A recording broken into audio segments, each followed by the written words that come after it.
Hello दोस्तों, मैं बंटी सिंह आज की इस आध्यात्मिक कथा में आपका स्वागत करता हूं और आप सबको दशहरे की बधाई देता हूं। दोस्तों, दशहरा से पहले नवरात्रि आते हैं, नवदुर्गा आते हैं, जिसमें 9 दिन हम व्रत करते हैं, सात्विक भोजन ग्रहण करते हैं। सात्विक भोजन ग्रहण करने का मतलब, जब हम सात्विक भोजन ग्रहण करेंगे तो हमारे विचार अच्छे होंगे। जैसा कि कहा गया है, जैसा खाओगे अन्न वैसा बनेगा मन, जैसा पियोगे पानी वैसी होगी वाणी। मेरे साथियों, जैसा आप अन्न ग्रहण करते हैं वैसे ही मन के आपके विचार होते हैं। अगर आप सात्विक भोजन ग्रहण करते हैं तो आपके विचार सात्विक होंगे, और अगर आप तामसिक भोजन ग्रहण करते हैं तो आपके विचार तामसिक होंगे। ये आप अपने अड़ोस पड़ोस में ये बहुत सारे देख सकते हैं कि जहाँ तामसिक भोजन खाया जाता है उनके घर के विचार, उनके घर के लोगों के विचार कैसे हैं, और जहाँ सात्विक भोजन खाया जाता है वहाँ उन लोगों के विचार कैसे होते हैं। दोस्तों, तो नवदुर्गों में हम सात्विक भोजन ग्रहण करते हैं, जिससे हमारे विचार अच्छे होते हैं, हमारी जो ऊर्जा है, पॉजिटिव ऊर्जा, वो बढ़ती है। उसके बाद हम दशहरा मनाते हैं। दशहरा इसलिए कि 9 दिन तक हमने अपनी ऊर्जा को बढ़ाया और 10वें दिन जो हमारे अंदर विकार रह गए उन विकारों को खत्म करें। अब वो हम रावण के रूप में फूंकते हैं, लेकिन रियल में इसका जो मीनिंग है वो मीनिंग कुछ और है मेरे साथियों। क्योंकि ये बात तो उस समय की रही, सतयुग की बात रही, जब राम ने रावण पर विजय प्राप्त की थी, तब लोगों ने खुशी मनाई थी। लेकिन आज की अगर बात करी जाए तो आज कौन सा रावण है? तो आज हमारे मन के अंदर जो रावण बैठा है, हमें उसको मारना है। जिस प्रकार से भगवान राम रावण का एक सिर काटते थे और दूसरा सिर उसकी जगह आकर के लग जाता था, दूसरा काटते थे, तीसरा लग जाता था। इसी प्रकार से वो नहीं मरा बहुत टाइम तक, और लास्ट में जब भगवान राम ने उसकी नाभि में बाण मारा तो वो पूरा धराशायी हो गया और उसकी मृत्यु हो गई। उसी प्रकार मेरे साथियों, हमारे अंदर बहुत सारे 10 विकार हैं। काम, क्रोध, मोह, लोभ, अहंकार, ईर्ष्या, द्वेष, छल, हठ और आलस्य। ये हमारे मन के अंदर विकार हैं, इनको हमें मारना है। ये 10 रावण के 10 सिर हैं। जो हमारे अंदर रावण बैठा है उसके 10 सिर हैं। हम एक को खत्म कर देते हैं तो दूसरा तैयार हो जाता है, दूसरे को खत्म करते हैं तो तीसरा तैयार हो जाता है। अर्थात हम बहुत इन विकारों से घिरे हुए हैं। तो हमें कैसे काम करना होगा? हमें मेरे साथियों, जिस प्रकार से भगवान राम ने उसके मूल में, रावण के मूल में अर्थात आप समझ सकते हैं कि जो उसके जड़ थी, उन 10 सिर की जो जड़ थी उसको काट डाला। उसी प्रकार से हमें भी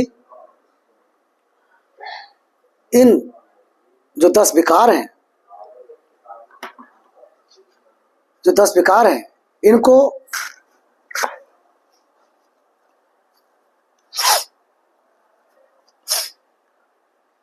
इनको एक साथ मारना होगा, तभी ये मर सकते हैं।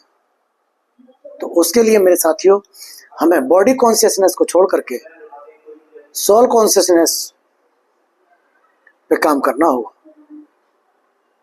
और जैसे ही हम सोल कॉन्शियसनेस पे काम करेंगे तो ये 10 के 10 विकार हमारे मन से समाप्त हो जाएंगे।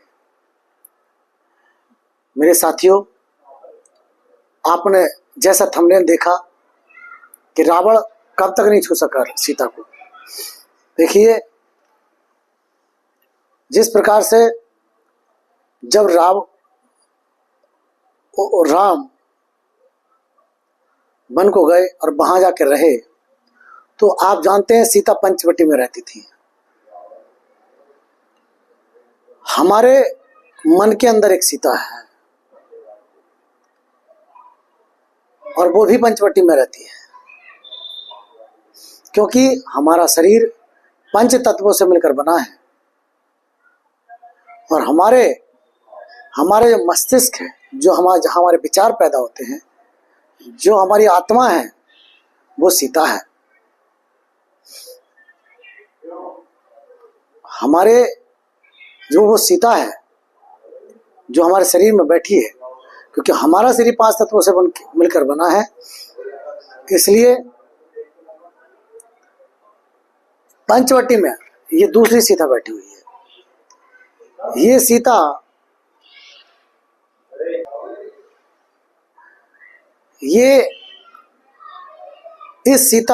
ये सीता जब तक, जिस प्रकार से वो सीता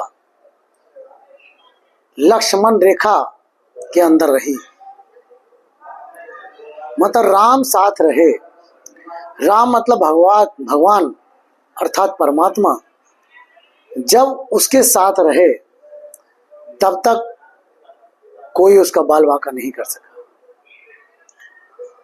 उसके बाद लक्ष्मण रेखा खींच के चले गए और उस रेखा के अंदर रही, तब तक उसका कोई बाल बांका नहीं कर सका। रावण छू तक नहीं सका। दोस्तों, यही थंबनेल है वीडियो का। मेन बात समझिए, क्या मजे की बात है कि रावण ने उसको छुआ तक नहीं। उसी प्रकार से यदि हम परमात्मा के साथ रहते हैं, यदि हम मतलब हमारी जो सीता है, मतलब हमारे अंदर जो आत्मा है, वो परमात्मा से जुड़ी रहती है, ईश्वर से जुड़ी रहती है, तो हमारा कोई बाल बांका नहीं कर सकता। मतलब ये जो विकार है, 10 सिरों वाला रावण, 10 विकार रूपी रावण हम पर हावी नहीं हो सकता। अगर हमारा लक्ष्य मन, जो मन का लक्ष्य है,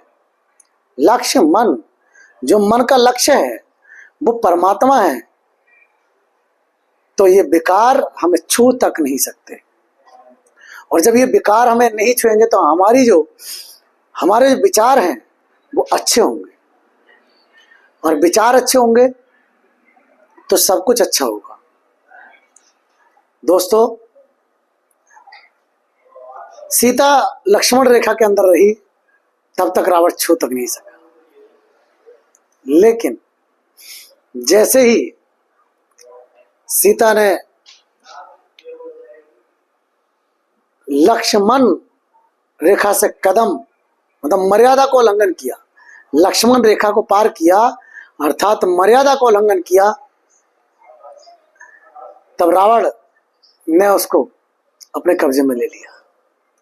उसी प्रकार मेरे साथियों, ये जो मन है,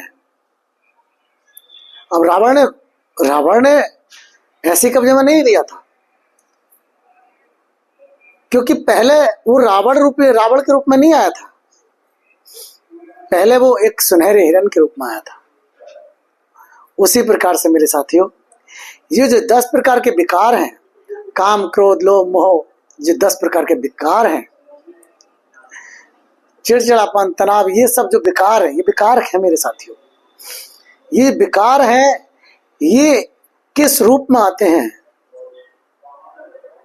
एक सुनहरे रूप में आते हैं, धन के रूप में आते हैं, अलग अलग अट्रैक्शन के रूप में आते हैं,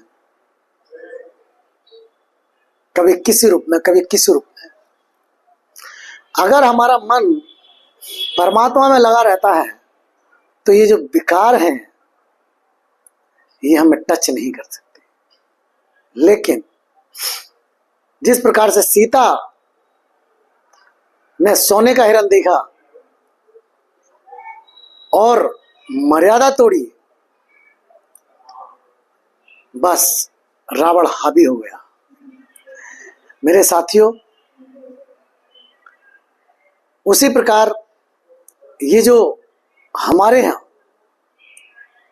हमारे चारों ओर लालच रूपी, क्रोध रूपी, अहंकार रूपी, ईर्ष्या रूपी ये सुनहरे अवसरों में हमारे चारों ओर आते हैं। और जब हम मर्यादा को उल्लंघन करते हैं, मर्यादा आप समझ सकते हैं, डिसिप्लिन, जब हम मर्यादा का उल्लंघन करते हैं, पिता अपने कर्तव्य का पालन नहीं करता, माता अपने कर्तव्य का पालन नहीं करती,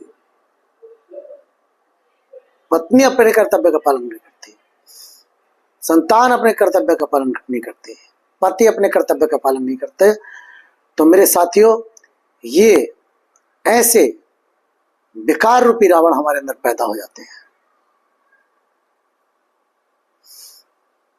लेकिन इनसे बचने का उपाय सीधा एक ही है कि हम परमात्मा का ध्यान करें। और जब हम परमात्मा का ध्यान करते हैं तो ये जो रावण है हमें छू नहीं पाता। इसलिए मर्यादा में हर किसी को रहना चाहिए। मर्यादा से बाहर जाएंगे तो सब कुछ तहस नहस हो जाएगा, सीता चोरी हो जाएगी। इसलिए मैं सभी लोगों से यही कहूंगा। और दोस्तों, एक बात आपको मालूम होगी या नहीं होगी, जो आज रावण दहन किया जाता है, रावण का जो पुतला बनाया जाता है, वो पिछले साल की अपेक्षा कुछ ऊंचा बनाया जाता है, कुछ बड़ा बनाया जाता है पिछले साल की अपेक्षा। क्यों? क्योंकि इस संसार में नेगेटिव ऊर्जा बढ़ती जा रही है और उस नेगेटिव ऊर्जा का संकेत है वो कुछ ऊंचा बनना, और उसको फूंक देते हैं। तो बाहर फूंकने से कुछ नहीं होगा। मेरे साथियों, हमें अपने अंदर के, हमारी आत्मा के अंदर, हमारे शरीर के अंदर जो रावण बैठा है उससे सीता को बचाने के लिए हमें परमात्मा का ध्यान करना होगा, उस ईश्वर का ध्यान करना होगा। दोस्तों,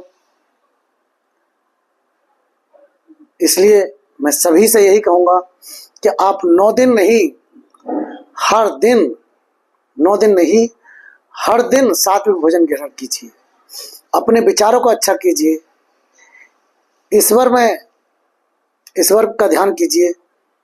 आपको कोई रावण नहीं छू सकेगा। दोस्तों, वीडियो अच्छी लगी हो तो कमेंट जरूर करिएगा।